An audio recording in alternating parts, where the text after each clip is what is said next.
Ya pemirsa, saatnya kita simak pantauan arus lalu lintas. Kami telah terhubung dengan Brigadir Aniza dari MTMC Polri yang berada di kawasan Pancoran, Jakarta Timur.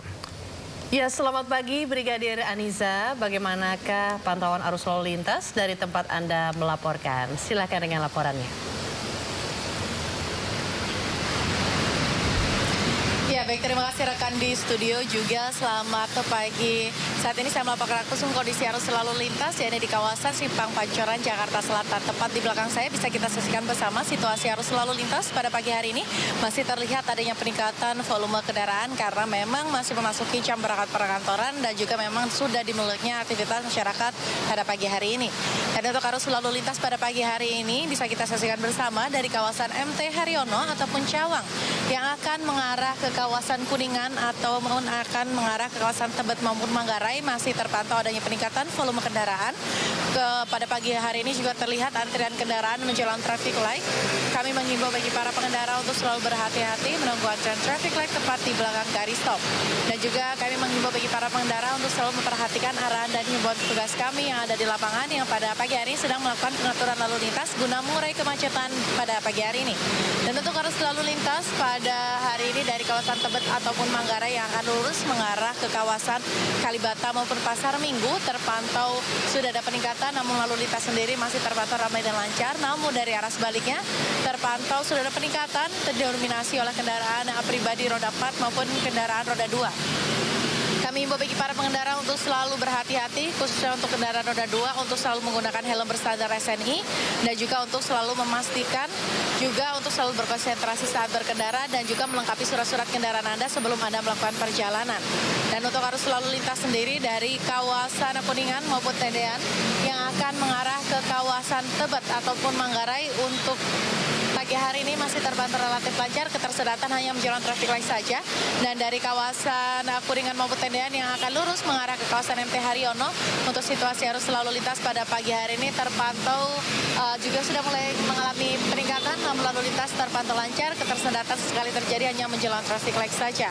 Kami himbau bagi para pengendara untuk selalu berhati-hati dan juga memperhatikan arahan, serta untuk selalu mencocokkan juga mengingat di kawasan ini merupakan kawasan ganjil genap. Kami menghimbau untuk selalu mencocokkan tanggal yang berlaku dengan plat nomor kendaraan Anda. Dan juga untuk bagi para pengendara roda 4 juga untuk selalu menggunakan sabuk keselamatan, guna keamanan dan juga keselamatan. Dan juga untuk tidak menggunakan jalur busway sebagai jalur Anda karena dapat membahayakan diri Anda pribadi maupun pengguna jalan lainnya. Dan juga kami menghimbau bagi para pengendara untuk selalu berhati-hati, selalu berkonsentrasi dan memperhatikan rambu-rambu lalu lintas yang terpasang di sepanjang jalan dan untuk selalu melengkapi dan juga memastikan kondisi kendaraan Anda dalam keadaan yang standar nasional Indonesia dan juga dalam keadaan yang layak jalan. Dan juga kami informasikan juga berdasarkan dari data RSMS Korlantas Polri, angka kecelakaan lalu lintas di seluruh Indonesia dalam kurun waktu 1 kali 24 jam terjadi sebanyak 252 kasus laka lantas dengan rincian 28 meninggal dunia, 41 luka berat dan juga 330 luka ringan. Dari data tersebut 55% terjadi dikarenakan kecerobohan pengemudi. Kami menghimbau untuk selalu tertib berlalu lintas, berkonsentrasi saat berkendara dan juga memperhatikan rambu-rambu serta arahan dan himbauan petugas kami yang ada di lapangan. Dan bagi Anda yang ingin mengupdate bagaimana kondisi arus lalu lintas terkini, kami siap melayani Anda di nomor 1500669. Itulah informasi pada pagi hari ini dan salam presisi. Silakan kembali ke rekan studio. Ya, terima kasih Brigadir Aniza atas laporannya dari kawasan Simpang Pancoran, Jakarta Selatan. Selamat bertugas kembali dan salam presisi.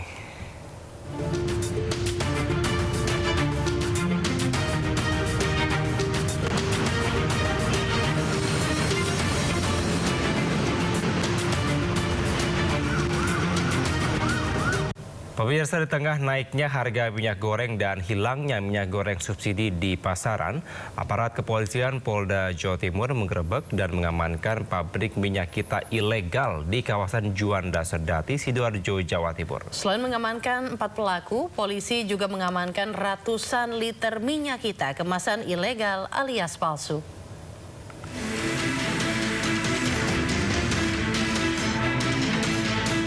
Tim Direktorat Reskrimsus Polda Jatim gerebek pabrik produksi minyak goreng merek Minyak Kita ilegal di sebuah komplek pergudangan di kawasan Jalan Bypass Juanda Sedati, Sidoarjo. Di dalam gudang yang tertutup itu, polisi mendapati produksi minyak kita ilegal alias palsu yang dikelola PT Sinar Agung Abadi. Ratusan liter minyak kita ilegal dalam bentuk kemasan plastik dan jerigen berhasil disita petugas. Berikut sejumlah alat produksi dan penyulingan minyak dan sebuah truk tangki yang berada di dalam gudang produksi. 4 orang yang merupakan pemilik, pengelola, dan pengawas produksi minyak kita ilegal ditangkap untuk diperiksa di Direktorat Reskrim Sus Polda Jatim. Dari hasil pemeriksaan polisi, produksi mereka ilegal karena pelaku mengemas ulang minyak goreng curah dan diedarkan di bawah perusahaan yang tak memiliki izin resmi. Jadi modusnya mereka ini membeli minyak curah, ya, minyak curah dari beberapa lokasi, di mana asal usulnya jelas. Jadi ada yang beli dari PT Smart dan ada yang beli dari HAP. Gitu. Namun oleh mereka minyak curah tersebut di-repacking lagi. Ada yang di-packing dengan 1 liter dan ada yang di-packing dengan 5 liter. Namun perusahaannya mereka menggunakan nama perusahaan. Nah, perusahaan tersebut tidak terdaftar, ya, artinya ilegal. Kemudian di dalam packing kemasan 1 liter itu mereka juga mencantumkan POM, balai POM, hasil POM. Nah, itu juga tidak terdaftar. Demikian juga tulisan SNI-nya tidak ada. Gitu. Nah, ternyata isinya pun mereka kurangi. Pabrik ilegal mereka sudah beroperasi sejak Desember 2025 lalu dan diedarkan di kawasan Tarakan, Jember, dan Trenggalek. Untuk kepentingan pemeriksaan lebih lanjut, saat ini polisi menutup lokasi produksi minyak kita ilegal.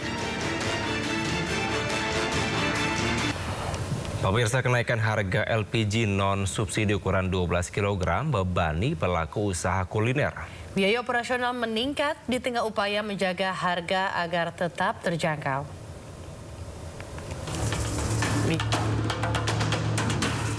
Kenaikan harga LPG non-subsidi ukuran 12 kg mulai dirasakan para pelaku usaha makanan di Kota Bogor, Jawa Barat. Salah satunya di rumah makan yang berada di Jalan Pandu Raya yang setiap hari mengandalkan LPG 12 kg untuk kebutuhan memasak.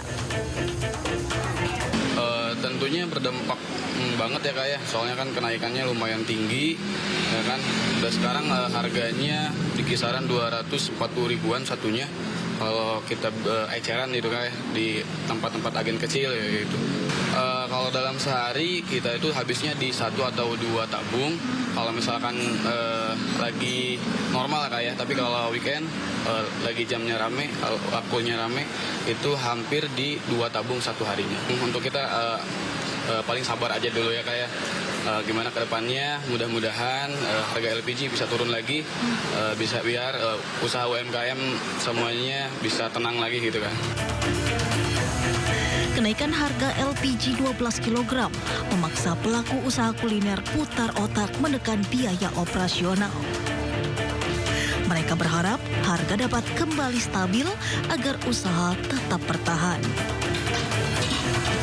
Dari Bogor, Jawa Barat, Yasmin Atania, Andri Setiawan, iNews melaporkan.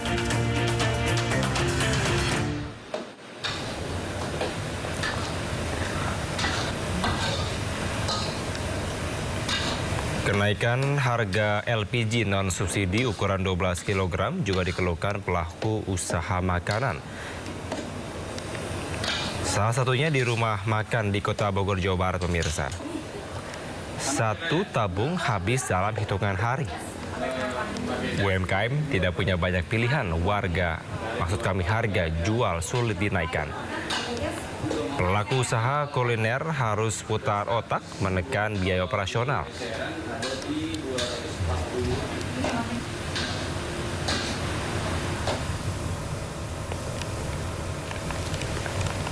Kita ke informasi selanjutnya, pemirsa. Di mana harga BBM non-subsidi jenis Pertamax berpotensi naik jika harga minyak dunia terus melambung. Menurut Menteri SDM Republik Indonesia Bahlil Lahadalia, penetapan harga BBM non-subsidi mengikuti sejumlah indikator, terutama harga minyak mentah global.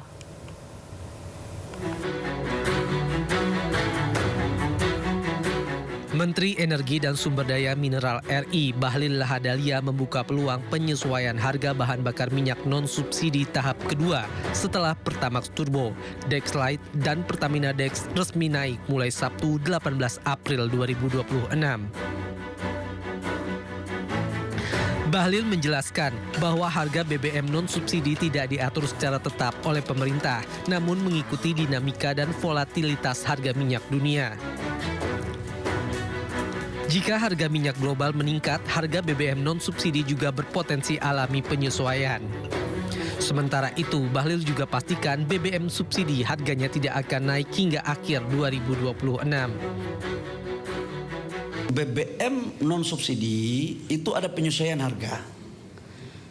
Tahap pertama mungkin sekarang dilakukan seperti sekarang. Tahap berikutnya kita lihat penyesuaian. Kalau harganya turun, ya nggak naik. Tapi kalau harganya begini terus, ya mungkin pasti ada penyesuaian. Karena kan yang bisa kita jamin negara, pemerintah bisa menjamin itu kan adalah harga subsidi. Bahlil pun mengimbau pada masyarakat untuk tidak serta-merta beralih gunakan BBM subsidi ketika harga BBM non-subsidi alami kenaikan. Sebab BBM subsidi diperuntukkan bagi masyarakat berpenghasilan rendah. Pemirsa, PT Pertamina secara resmi telah menaikkan harga sejumlah BBM non-subsidi yang berlaku sejak 18 April lalu. Meski memahami kenaikan harga tersebut, sejumlah pengguna kendaraan berharap harga BBM tetap stabil, tidak kembali naik. Pasca kenaikan harga, ketersediaan stok BBM bersubsidi maupun non-subsidi di sejumlah SPBU kawasan Margonda, Depok, Jawa Barat terpantau aman. Aktivitas pengisian masih berjalan normal tanpa adanya antrian panjang kendaraan. Adapun kenaikan harga terjadi pada Pertamax Turbo menjadi Rp19.400 serta Dex Lite pada harga Rp23.600 per liter. Sementara Pertamina Dex kini dibanderol Rp23.900 per liter. Meski memahami dampak geopolitik global, warga berharap pemerintah tetap menjaga daya beli masyarakat agar harga energi tidak terus melambung.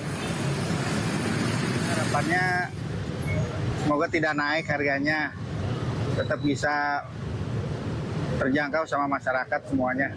Nah itu aja sih Pak. Kalaupun naik gimana Bang? Kalaupun naik, mudah-mudahan tidak terlalu signifikan naiknya dan bisa di-compare sama kebutuhan dan perluan masyarakat. Untuk Pertamax Turbo tadi baru juga tahu ya terkait ada kenaikan dan sempat sedikit kaget sih. Nah, naiknya juga lumayan ya. Tapi saya bisa ngerti sih kayak maklum aja karena kan kalau kita lihat kondisi ada perang di Amerika Serikat dan Iran juga ya. Jadi emang ada kenaikan harga minyak dunia. Jadi saya bisa maklum sih. Jadi emang karena dari dulu saya juga pakai Pertamax Turbo jadi ada kenaikan gini ya udah deh maklum aja kayak udah bakal tahu sih. Belum ada perubahan apapun. Saya sebagai pengguna Pertamax ya harapannya nggak ada kenaikan lagi. Kalaupun ada kenaikan gimana Bu? Ya mau nggak mau tetap ikutin dengan pemerintah. Tapi semoga emang tidak ada kenaikan karena minyak naik semuanya kenaikan. Pemirsa, Menteri Keuangan Republik Indonesia Purbaya Yudi Sadewa menegaskan perubahan kebijakan pajak kendaraan listrik tidak menambah total beban yang dibayar pelaku usaha maupun juga konsumen. Purbaya menyebut kebijakan terbaru pajak kendaraan listrik hanya akan menggeser komponen pungutan tanpa menambah beban keseluruhan bagi masyarakat. Sebelumnya pemerintah menerbitkan Permendagri nomor 11 tahun 2026 yang mengubah pola intensif kendaraan listrik nasional. Dalam aturan baru tersebut, kendaraan listrik tidak lagi otomatis mendapat pembebasan penuh pajak kendaraan bermotor dan bea balik nama kendaraan bermotor. Berapa jam udah 4 orang. Katanya kendaraan listrik sebetulnya totalnya sama, nggak ada berubah, cuma bergeser aja dari satu tempat ke tempat lain. Tadinya kalau nggak salah subsidi impor apa subsidi apa, tapi net pajaknya nggak ada perubahan dibanding ini yang sebelumnya skema yang sebelumnya. Sementara pemirsa, Kementerian Perindustrian masih menunggu putusan besaran pajak yang dikenakan untuk kendaraan listrik. Kemenperin berharap kebijakan ini tak berdampak pada penjualan kendaraan listrik di tanah air. Sedangkan Gabungan Industri Kendaraan Bermotor Indonesia, Gaikindo, menyatakan masih berkoordinasi dengan pemerintah daerah yang mengatur besaran pajak PKB dan BBNKB kendaraan listrik. Tunggu aja karena angkanya juga belum keluar kan. Jadi sebaiknya nggak usah dibicarain terlalu banyak karena nanti agak mengganggu lah kalau belum angkanya nanti terlalu liar gitu kan. Sekian padahal kita belum ada yang tahu.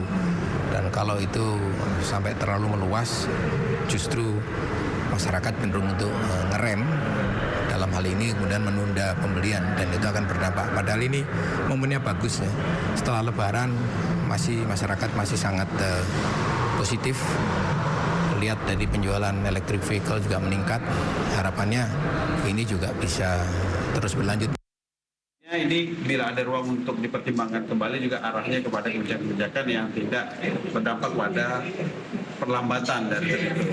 Ketiga juga kami melihat sebenarnya ini udah ada trust ya daripada konsumen dan kami sebagai investor sesuatu yang menjadi pertimbangan kami adalah kestabilan dari sisi policy, kestabilan dari sisi regulasi sehingga kami lebih confidence untuk melakukan pengembangan ke depan.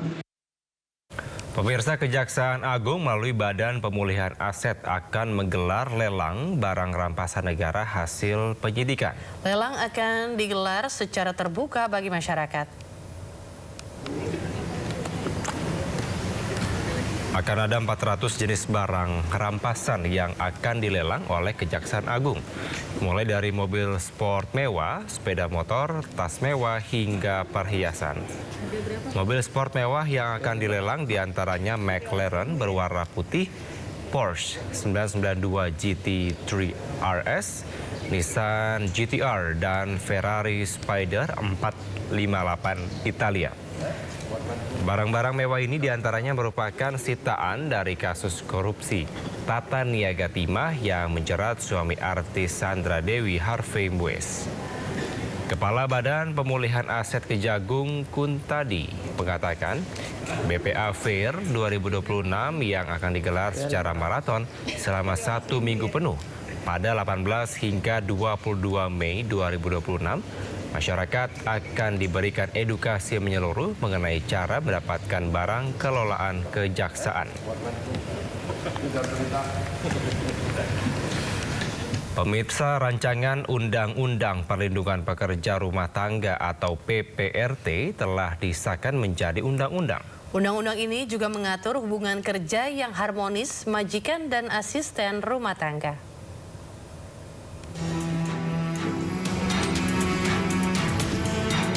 Pemerintah bersama dengan DPR RI menyepakati rancangan Undang-Undang Perlindungan Pekerja Rumah Tangga atau PPRT menjadi undang-undang. Keputusan ini mengakhiri penantian panjang 22 tahun dalam menghadirkan kepastian payung hukum perlindungan dan jaminan sosial bagi pekerja rumah tangga. Pengesahan ini diambil dalam rapat paripurna DPR ke-17 yang dipimpin Ketua DPR RI Puan Maharani.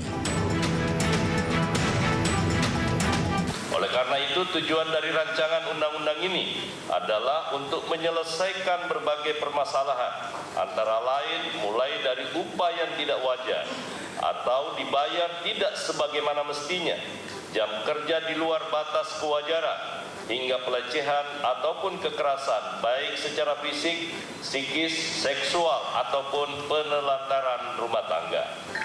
Pimpinan dan anggota Badan Legislasi yang saya hormati, dalam rangka memberikan perlindungan bagi pekerja rumah tangga, RUU PPRT mengatur sejumlah materi muatan antara lain: 1. Perekrutan dan lingkup pekerjaan kerumah tanggaan. Kedua, hubungan kerja antara pekerja rumah tangga dan pemberi kerja, yakni berdasarkan kesepakatan atau perjanjian kerja.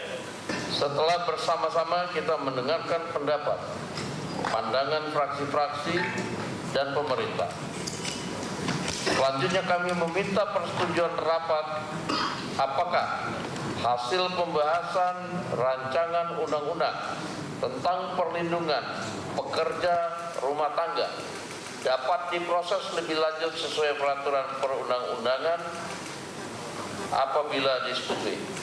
Setuju?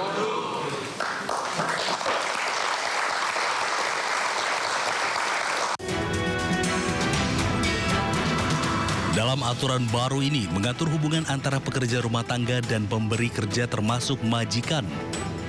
Selain itu, aturan ini juga mencegah segala bentuk diskriminasi, eksploitasi, dan pelecehan terhadap pekerja rumah tangga yang selama ini kerap terjadi. Undang-undang ini juga mengatur hubungan kerja yang harmonis dan menjunjung nilai-nilai kemanusiaan dan keadilan. Dari Jakarta, Tim Liputan iNews melaporkan. Pemirsa, pengesahan Undang-Undang Perlindungan Pekerja Rumah Tangga ibarat angin segar setelah 22 tahun penantian. Sejumlah hal yang penting diatur dalam aturan baru tersebut, mulai dari syarat usia hingga hak-hak pekerja rumah tangga yang selama ini sering dilanggar.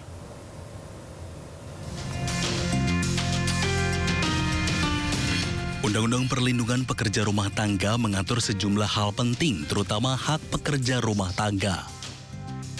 Pertama, calon pekerja rumah tangga harus berusia 18 tahun saat direkrut oleh pemberi kerja. Ketentuan ini jadi salah satu dari 2 syarat, yaitu memiliki KTP dan surat keterangan sehat.